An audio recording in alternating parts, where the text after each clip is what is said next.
We're live. I'm here with Alex Lohore. Alex, Happy New Year.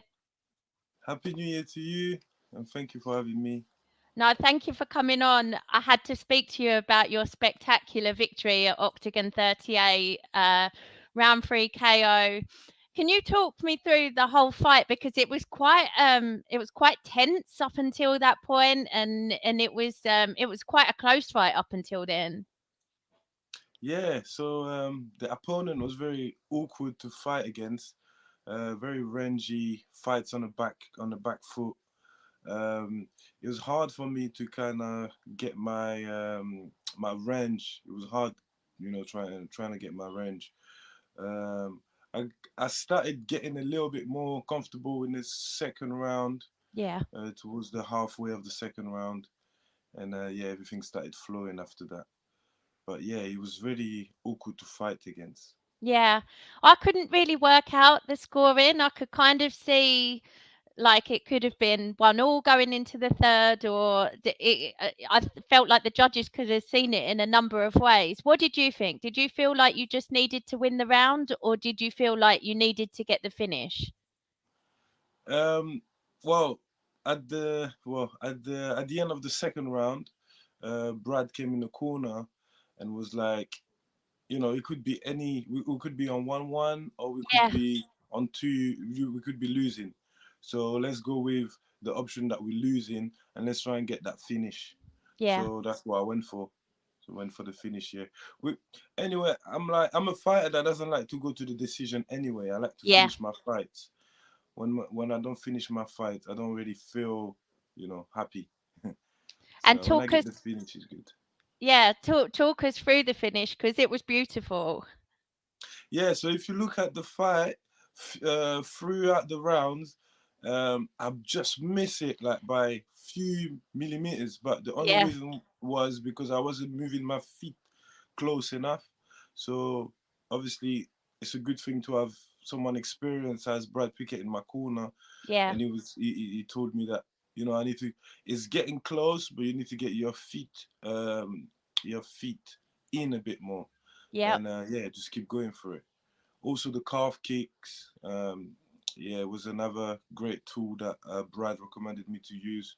It was a yeah. little bit awkward to use it against him because of his movement and how Hmm. he fights, and yeah, and yeah, it was good. So the double jab, right hand over the top, was something that was working anyway prior to the fight as well, because I got dynamite in those hands, but We know I it. just gotta get I just gotta get used to using them more efficiently. Yeah. So We yeah. You've spoken about Brad Pickett a few times there. I obviously saw in Fight Week and the lead up to it, he was in some of your pictures and vice versa on social media. I was quite surprised to see him there, because I remember you two having beef on Twitter like a long time ago. Tell me how it Yeah, came about yeah. that you've ended up at GB Top Team. You know what? I'll say how it is, man. Only stupid people don't grow. Yeah. I've grown. I'm a different human being, and everything that happened in the past is in the past. And I only want to get better in life as a person and as an athlete. So I went to spoke to Brad. Obviously, I needed some help regarding my MMA, and Brad is local to where I live, and he's the most experienced guy that I know. Um, our beef was kind of obviously already kind of, squashed anyway, like we It was a said. long time ago as It well. was a long time ago, but I still went up to him and we had a chat about it. Apologies were made, and we're moving forward now.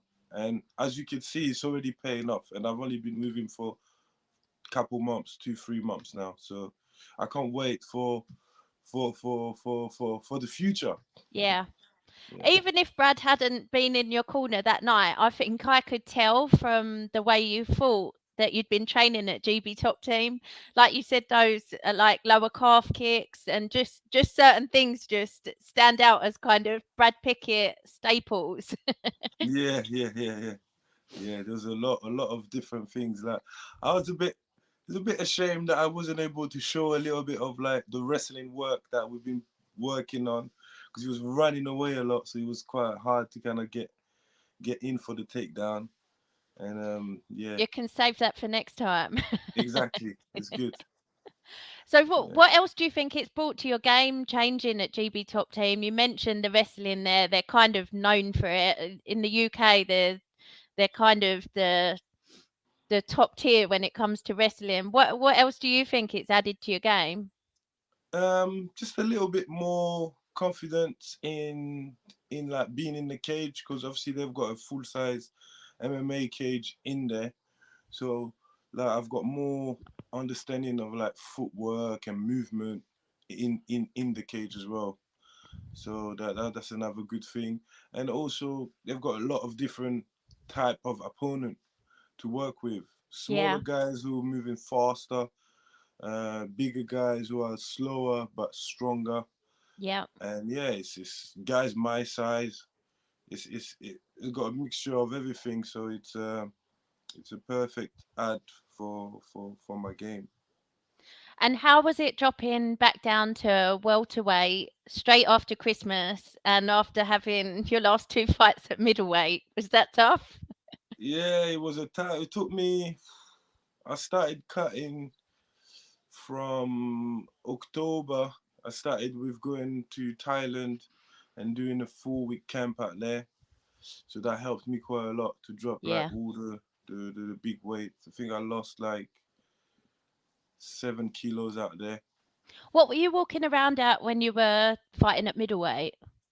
About 96, between 96 and 94 kilos. Okay. So when I came back from Thailand, I was back down to about 87, 88 kilos when I And started with welterweight, weight. 170 pounds is what, 77 kilos? Yeah, 77 kilos, yeah. So I also got a new nutritionist as well. Who's that? And his name is Richie. I don't think he's known in the MMA industry. He's had few boxers Mhm. and yeah, and other guys. But he's yeah, we're working together well. I like our communication and understanding, and yeah, it's been very good. And obviously, we're trying to make it better for each fight. So Yeah. You yeah, don't want your whole camp to be about making weight, do you? yeah, exactly. So I leave that to him. I just send him my weights every day, see how it goes, and then he tells me what to eat, and that's it.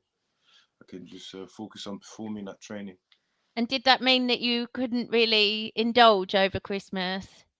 Yeah, it was very strict. Well, I cheated a little bit, a few times, because obviously It's I too couldn't help hard, too much myself. temptation. It's too much, especially with the kids around and all that. It's hard.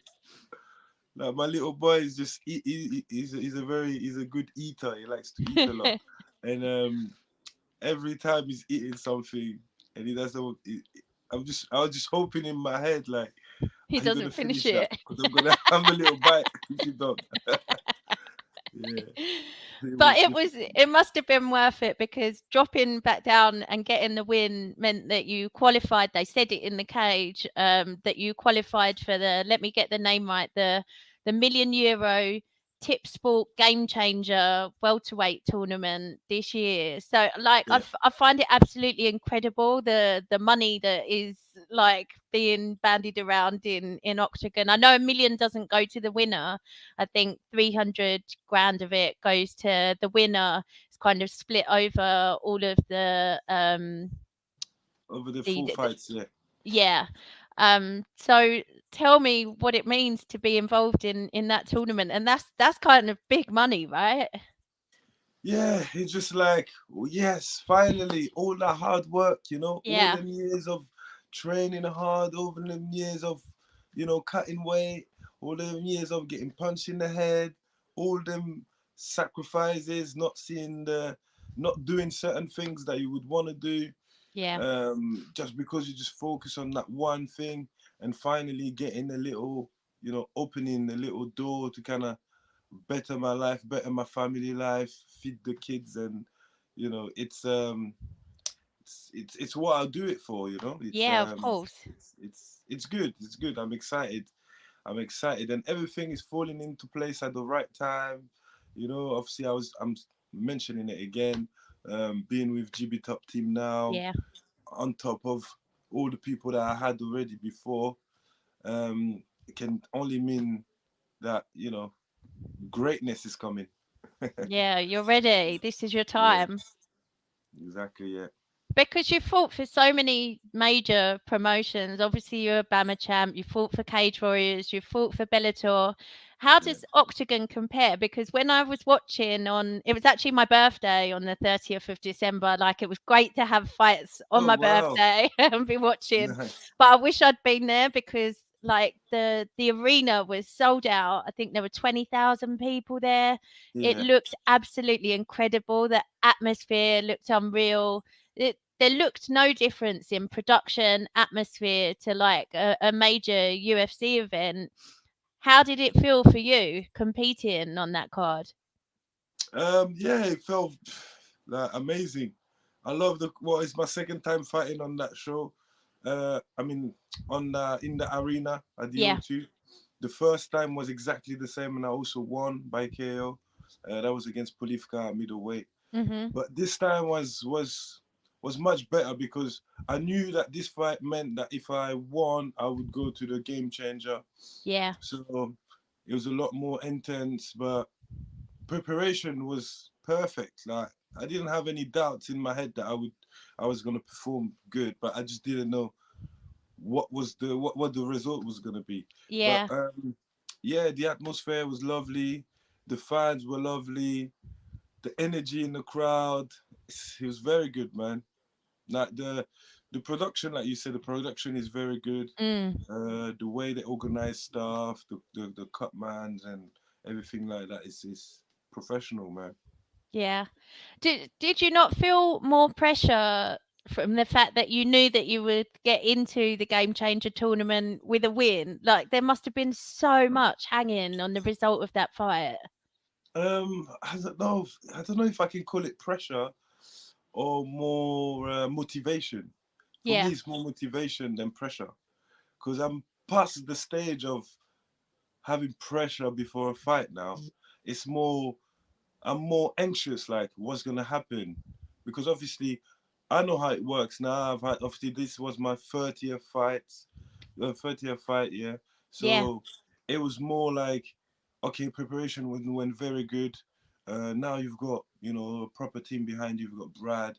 Also, you still got your guy from before, Vinny, who's been with you the whole time, and you know that his jiu-jitsu is like top level.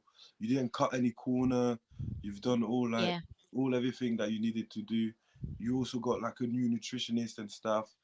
The weight cut was one of my best weight cut ever. Oh, My body was brilliant. responding very well with like sweating out and stuff. So it was more like, like what's gonna happen? Like like how is this fight gonna play out? And Yeah. yeah, you play that how it was supposed to. Yeah. Amazing. So what is the format for the tournament? When does it begin? Do you know when your first fight yet is? Yeah, so this is the end of my week off, and then we're straight back into training camp. seven Wow. weeks. Yeah, 7 weeks. The first fight is on the 4th of March, in Ostrava, Czech Republic. So we don't know who the opponent is yet. They're still kind of still announcing who's involved in the tournament. Yeah. And then hopefully we get match up very soon, and So then is go that from is there. that difficult to go into camp not knowing who the opponent is? Do you normally train for a certain style or do you just work on your own game and just, Yeah, you know? for me, it's all about myself. It's all about self improvement. Because I'm not like a one-sided fighter who came from a different, maybe a boxing background or a kickboxing background or a Yeah. grappling background. I came straight in the MMA, so I started from the MMA. So I don't have like an area that's stronger than the other. I feel like I'm average on every area, so I just keep improving in every area. I just look at the last fight, see where I went wrong, see what went right, see what can be improved, and then work from there, and then just start trying to improve um, in every area. Obviously, um, there's always a game plan, but I leave Yeah. that for the coaches. I leave that, well, now. Obviously, again mentioning it, Brad is there, so I leave that to Brad, and he can So will he see watch certain things. tape of your opponent, or will you watch tape of your opponent, or will he just tell you I'll what? leave that to him. I don't Yeah. normally look at my opponent. Like I would look maybe one or two fights, and Yeah. I won't make it like a thing of where I'm going in to watch all their fights and just writing things down. And no, I'm not I'm not that kind of fighter. Yeah. Just The watch thing one is, fight people just to see. change. Hmm? Sorry, go on.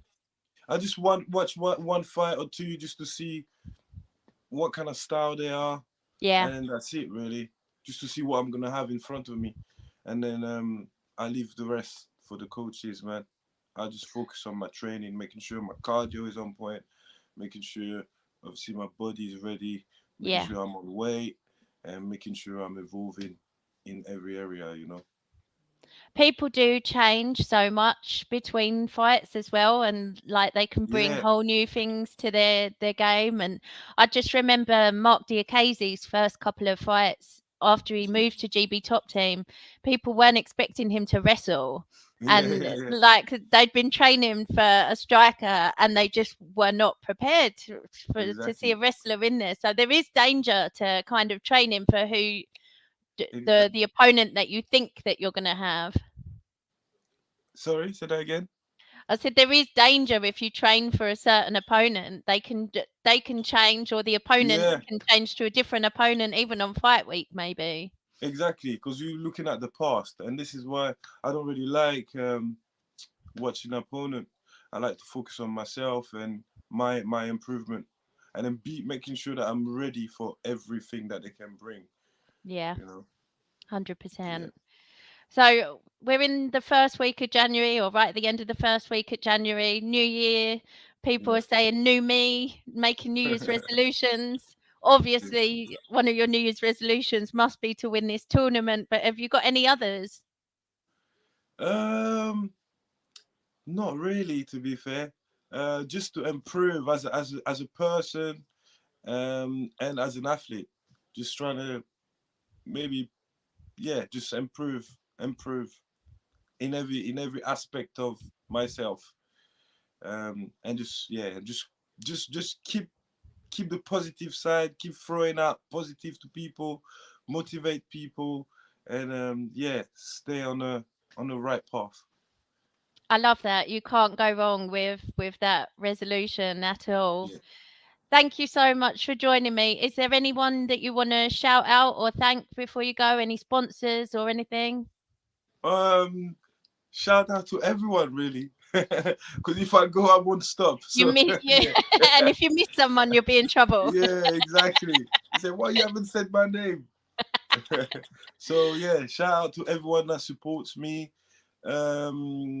Yeah, family, friends, teammates, training partners, trainers, sponsors, everyone. And my people in France, my people in Africa.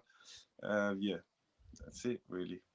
Amazing. Well, I absolutely thoroughly enjoyed your last fight. I thought it was just you really stole the show on that card. So thank you so much for joining me. I wish you all the very best of skill with the tournament and Thank you. the rest of your journey. Yes, thank you very much. Thanks so much for joining me, Alex. Happy New Year. Cheers. Happy New Year to you too. Take care. Nice one.